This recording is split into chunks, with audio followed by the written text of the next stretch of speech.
everyone. Welcome to the ITLS Academy. So today we are going to discuss our next topic, that is your prevalence of foodborne pathogens. So before starting the lecture, first of all we have to know that what does this word prevalence or this foodborne pathogens mean. See, pathogens are those microorganisms. We all know that pathogens are those microorganisms which are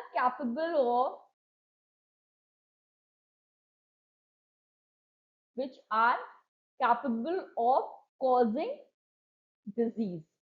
Okay, and foodborne means that they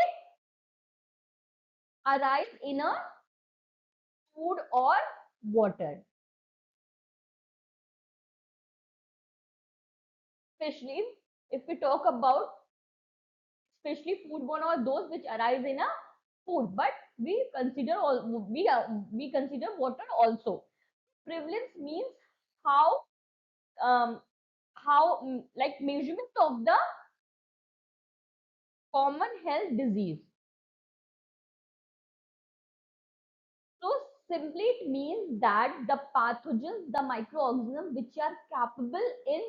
um, which are capable in causing a disease, and they are born in a food and they cause disease. That is the meaning of the prevalence of a foodborne pathogens. So the next is about food. So before starting the disease that is caused by the foodborne pathogen, first of all, we have to know that what is the food. See, simply food is a component.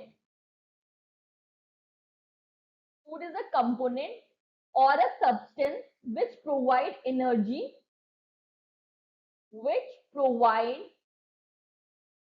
energy during the consumption. This is the simple meaning of the food. Food is what? Food is a component or a substance which provide energy during the consumption. Okay. Now, if we see that here the what is written in the slide here, the food is referred as a substance which is consumed by a living organism. We all know that food is consumed by a living organism. Either they are plants or either they are an animal. And this food or this substance which consumed by the living organism, they provide the nutritional support. Okay, this is very important. It provides what? It is provide a nutritional support, energy and sustenance. Means that food are help us for our growth. You can say that food help us our growth. Okay.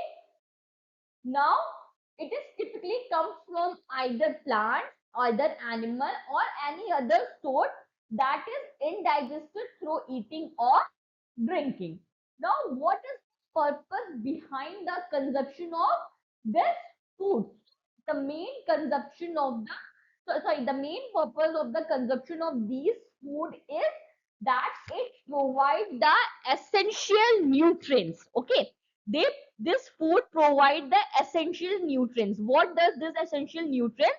They provide the carbohydrate, proteins, fats and vitamins, and these nutrients are very helpful for the growth of the living organisms, and also minerals, and they are necessary for their growth, metabolism and overall health.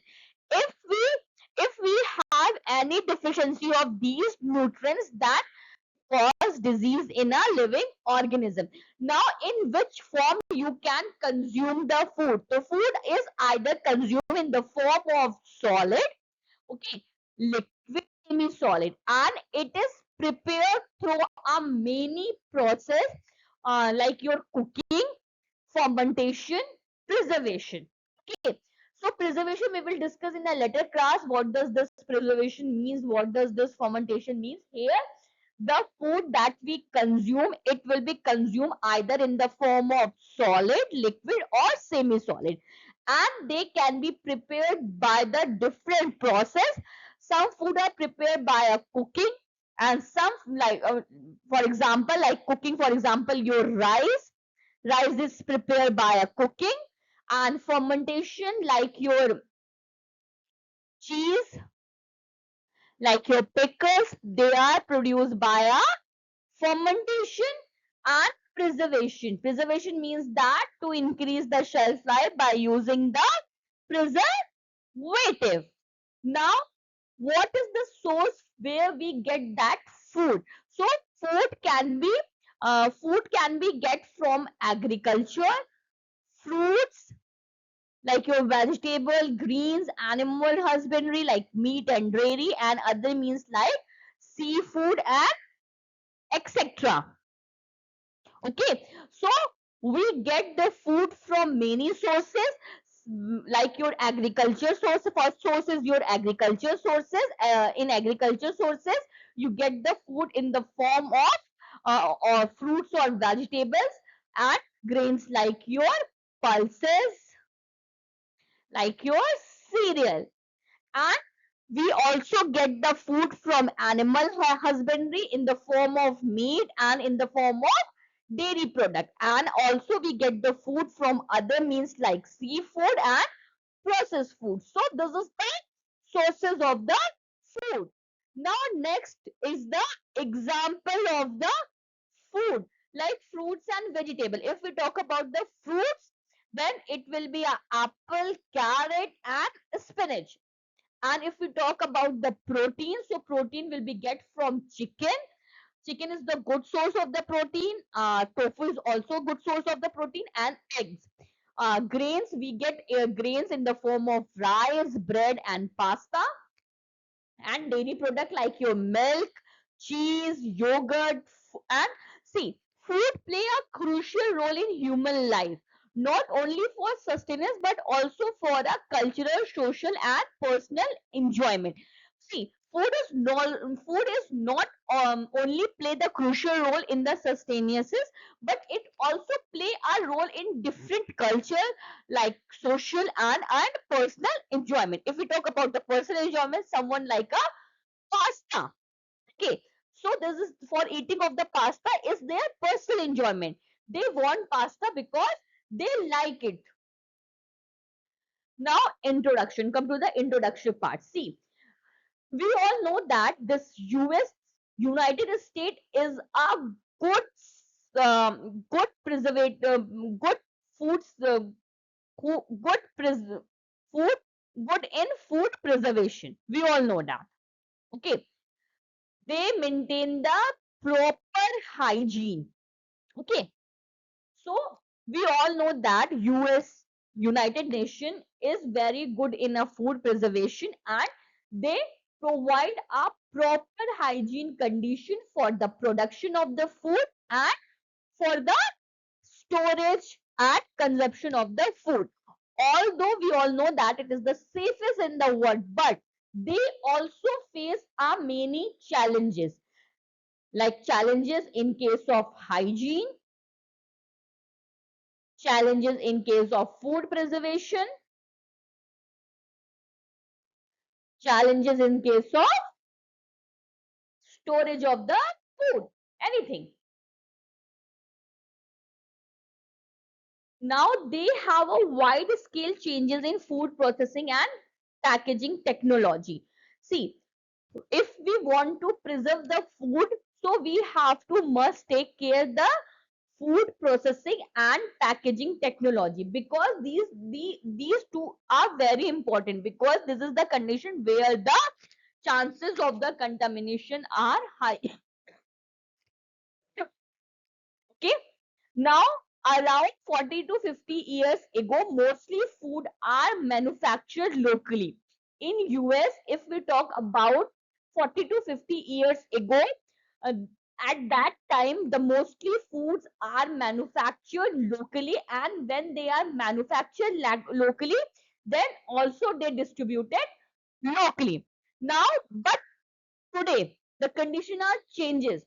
uh, the production of the food take place in a large scale, and they distribute food nationwide, as well as internationally. That's why the food processing techniques and the packaging technologies are also changes. And when these food processing technology and the packaging technology are changes, then the food also becomes safe for the consumption. Now if we talk about that, see here you can in the picture you see that foodborne illness. We all know that foodborne illness are the disease which occur by the bacteria present in a food. So you can say that a disease we get after eating a contaminated food. Contaminated food are those food in which the growth of the bacteria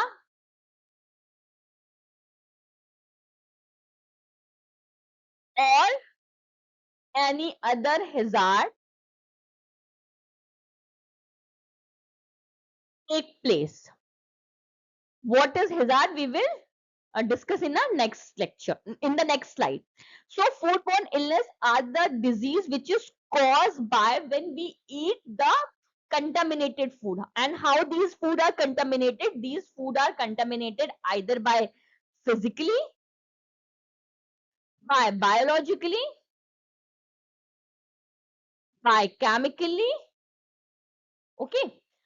Here you can see that foodborne illness causes by bacteria, viruses, parasite, any chemicals or biohazard.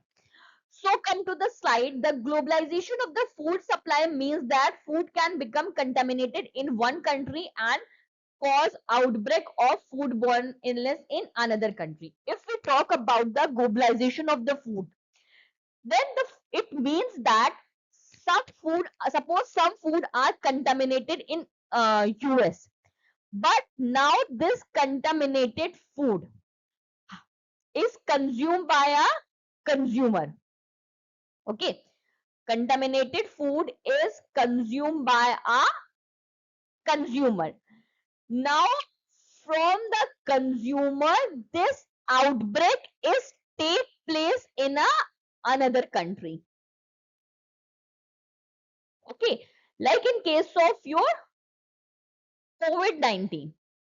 Okay, the disease take place in a China, but from people to people, it come to the another country also. Then this is called a globalization of the food supply. But here we talk about the disease which is caused by the contaminated food. Now the centralization of the food supply also provide an opportunity for foodborne pathogen to cause illness in a large proportion of a consumer. Now foodborne pathogens have a ability. What type of ability? They have a ability to develop resistance. And this resistance is for a traditional preservation technique. See, preservation techniques, first of all, what does this word mean? Preservation techniques means that we preserve the food from microorganism. And how we preserve this food from the microorganism? By killing them, by eliminating them. Now, these foodborne pathogens develop their resistance to the common preservative technique. Like, what is a common food preservative technique? Like your heat, refrigeration, and acid. And with the advent of new processing and preservating technology, foodborne pathogen will adopt to these new technology, thus become resistant to them as well as. Suppose if we change this preservative technique, okay, now sometime it will be work, but after some time what happen? These foodborne bacteria or pathogens again adopt that techniques and again adopt the resistance for that type of technique. Then again it become resistant, and again we cannot kill or eliminate these pathogens from that techniques. Now what is this major food hazard? See, if we talk about the major food hazard, then there are four type of major food hazard. One is your biologically, one is your chemical, physical, and allergen. Biological hazard are those hazards which are caused by microorganisms. Okay, this microorganism contaminate the food, either bacteria, parasite, or some other microorganism. Now come to the second, that is your chemical hazard. Chemical hazard are those which are caused by which contaminate the food by a chemical. Suppose how the food are contaminated with the help of the chemical. Suppose you are cleaning the surface with the help of some sanitizer. Now these sanitizer are transferred to the food. Now when these sanitizer transfer to the food, it will contaminate the food product. And if the consumer consume this food where the sanitizer are present, then the consumer will become ill. Now physical hazard are those hazard which are caused by a object which are seen by object which are seen by our naked eye. Okay, so this is your physical hazard. And allergic, like which cause the allergy. Okay, like your peanut. And this biological, chemical, and allergen are life threatening. So when you are handling the food, you have to take a care. Now, foodborne transmission of pathogenic microorganism has been recognized the hazard that we discussed. See, this is the example of your biological hazard, like your microbes, animals, genetically modified agents, and plant. Here, the example of the physical hazard, like hair, stones, stems and seeds, bones, matchsticks, jewelry, nails and nuts, strings, buttons, cigarettes, etc. See, all the example of the physical hazard are seen by your naked eye.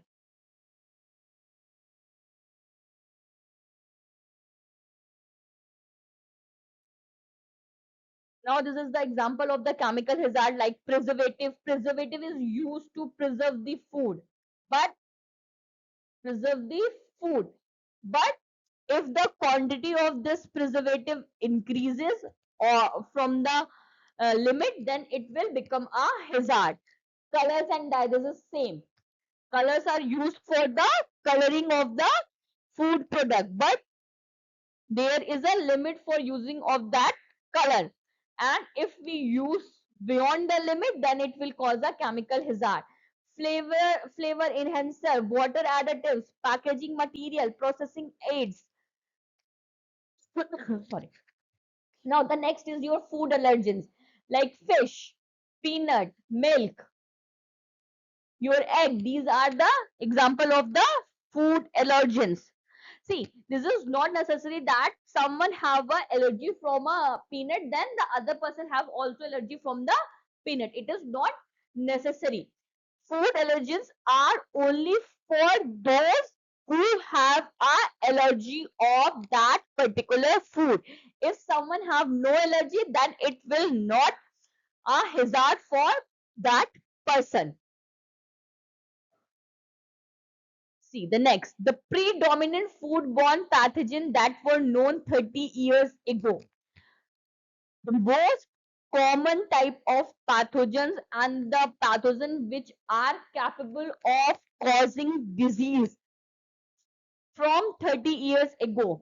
These are what they are: Salmonella, Clostridium botulinum, Clostridium perfringens, and Staphylococcus aureus. They are joint widening and act as a pathogens of bacterial, viral, and parasitic original. If we talk about that traditionally, then the most of the food is either prepared or purchased in a safe. See, because at that time,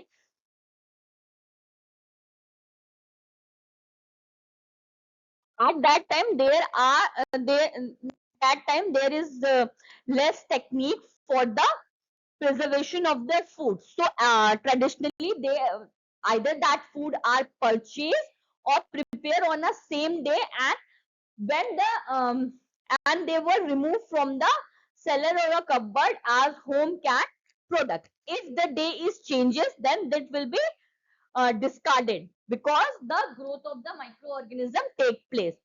Also, most of the food are eaten on the same day they were prepared. Suppose in the morning a food are prepared, then this a food should be eaten by a evening. How why these food are eaten during the evening? All these factors are already discussed in the previous lecture. Now thrown away if they were leftover or fed to the farm animal. Grocery store used to carry only locally ground produce because that was all that was available. Now food supply is truly global in nature. In that in that almost any time of the year we will get the any food product, and these food products are also available in a supermarket.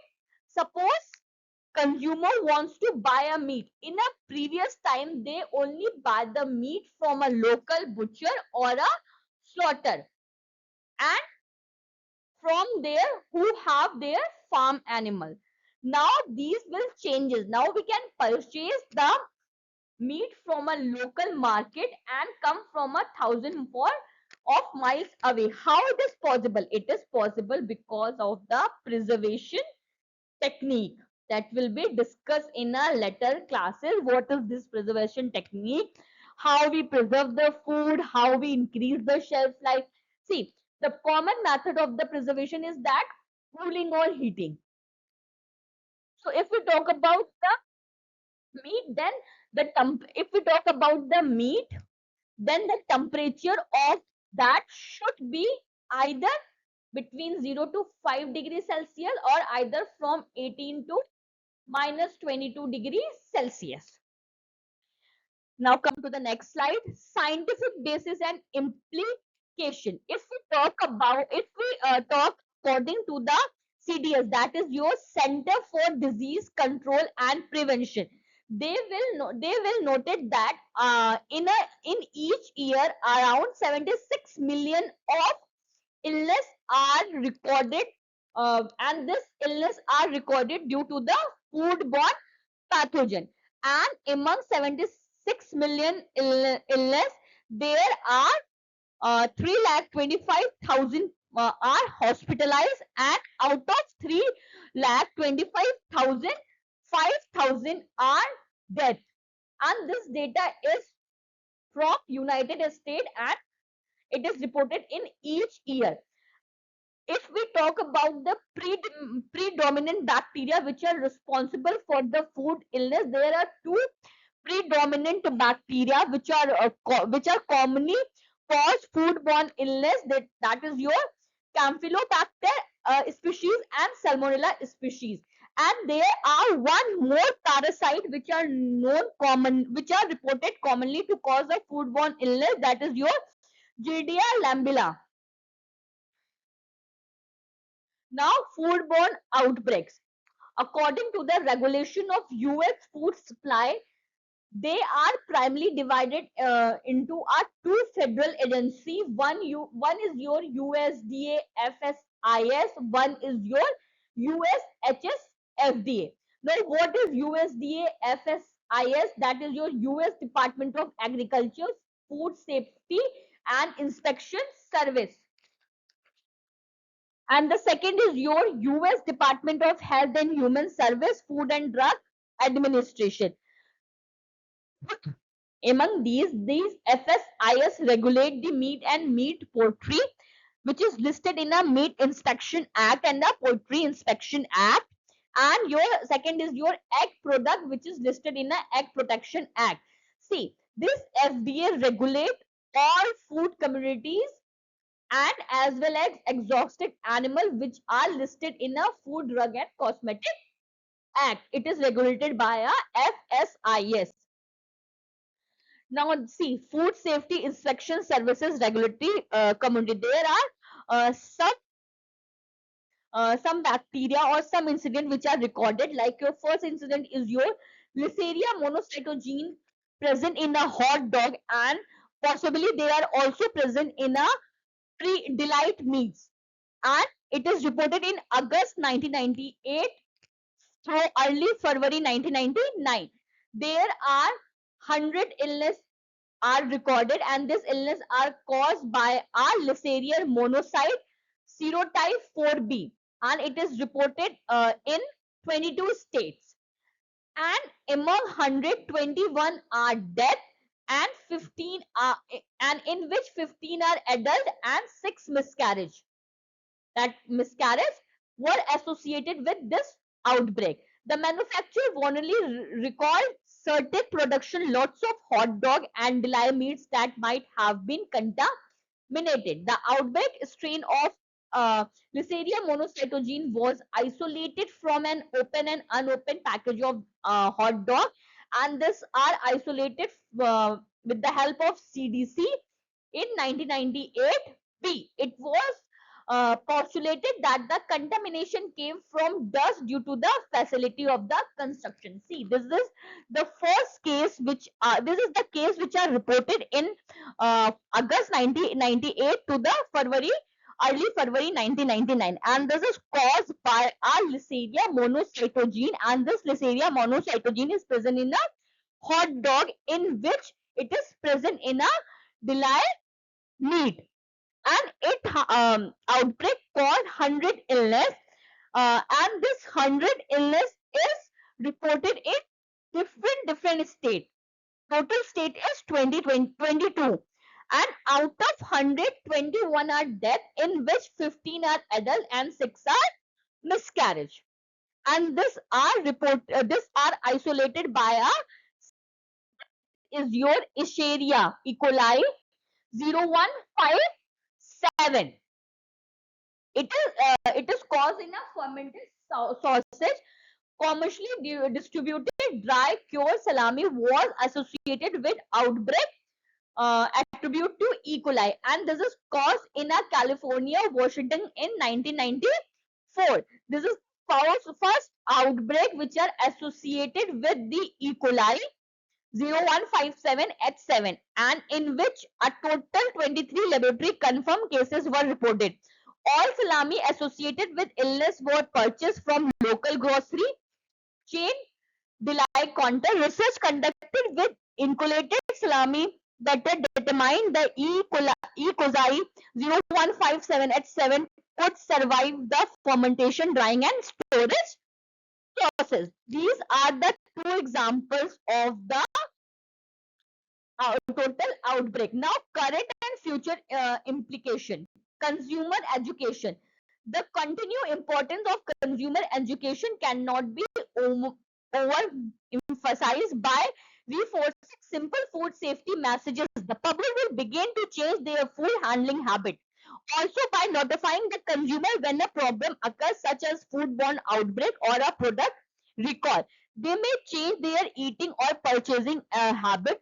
Those individuals who fall into the at-risk category are especially vulnerable to foodborne illness and must be educated on food that one should not eat. See, if we control these contamination which is caused by a foodborne pathogen, then we have, first of all, we have to make sure that the consumer are educated, and the consumer are educated in the form of the food safety. So first of all, we have to notify that that problem are occur, and we have to avoid to eating that particular food product. Surveillance. Most common countries have system for reporting notifiable disease, but very few have foodborne disease surveillance program. On a worldwide basis, very little is known about foodborne disease. Within a US, foodborne disease surveillance is conducted by local, state, and federal public health agency by identifying outbreak quickly and determining the source or a cause of that particular outbreak. Surveillance also want to determine early intervention strategies that may be applied to mitigate further illness. So this is all about the prevalence of the food-borne pathogen. If you have, thank you so much. If you have any query, just let us know the comment box. Please like, share, and subscribe our channel. You can also follow the ITS Academy on Instagram, Facebook, uh, Twitter, WhatsApp, and LinkedIn, and also get our Google Play. Thank you so much. If you have any query, just let us know the comment